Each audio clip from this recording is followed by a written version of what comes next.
I want to ask you about the Canadian Prime Minister Justin Trudeau, who has stepped down as Prime Minister and leader of his Liberal Party in Canada. This is another progressive incumbent leader who has fallen on his sword. Are you worried that this international trend of incumbent governments falling to more conservative parties because voters are punishing them over the cost of living crisis, are you concerned at all that that may play out here this year? No, I reckon in Australia we've got some pretty stark choices in 2025. Sometime over the course of the first half of this year, there'll be a federal election.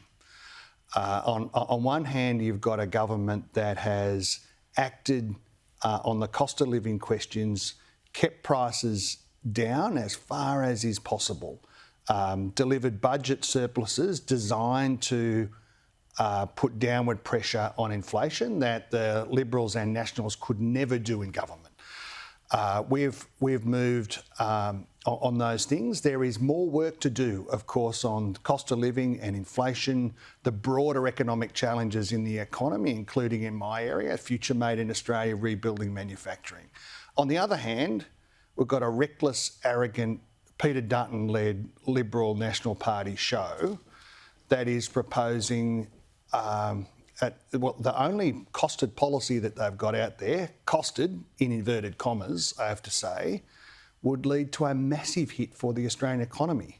$1,200 for every Australian household every year in additional cost. That means at the end of every quarter, you're going to find an extra $300 or $400 to pay for Peter Dutton's reckless and arrogant nuclear policy. Okay, and it would also mean manufacturing floods offshore. Yeah, the end of Australian manufacturing because Peter Dutton is so committed to a reckless and arrogant nuclear reactor plan. Just on that, Treasurer Jim Chalmers claims Australia will be $4 trillion worse off by 2050 under the Coalition's nuclear plan. But the Treasurer has also criticised Peter Dutton's costing figures, saying that, you know, it makes assumptions about productivity and growth figures and things like that. But isn't that $4 trillion figure making the same assumptions? No, it's not. And if you look at the Liberals and Nationals costings, they acknowledge this point too, because they've had to.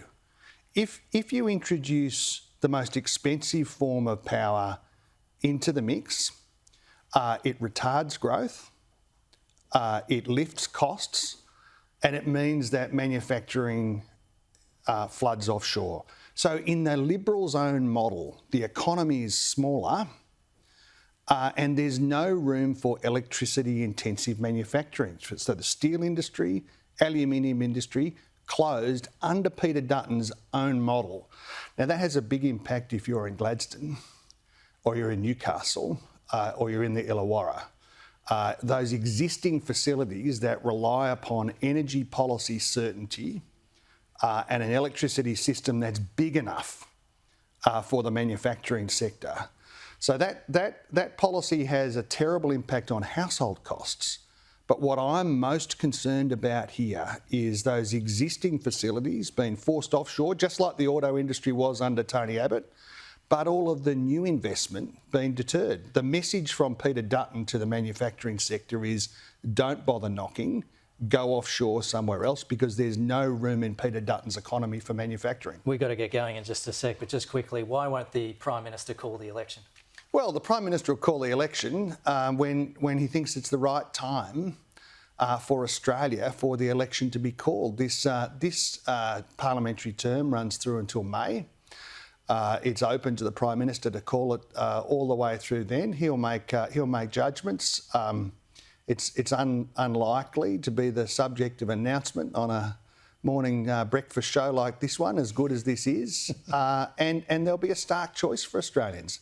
A poorer, weaker, less secure Australia under Peter Dutton, or good jobs and a government that's actually focused on the national interest under Anthony Albanese. Okay, Senator Tim Ayres, thank you so much for your time this morning. Easy, Kenny. Good to see you. Good to see you. Thank you.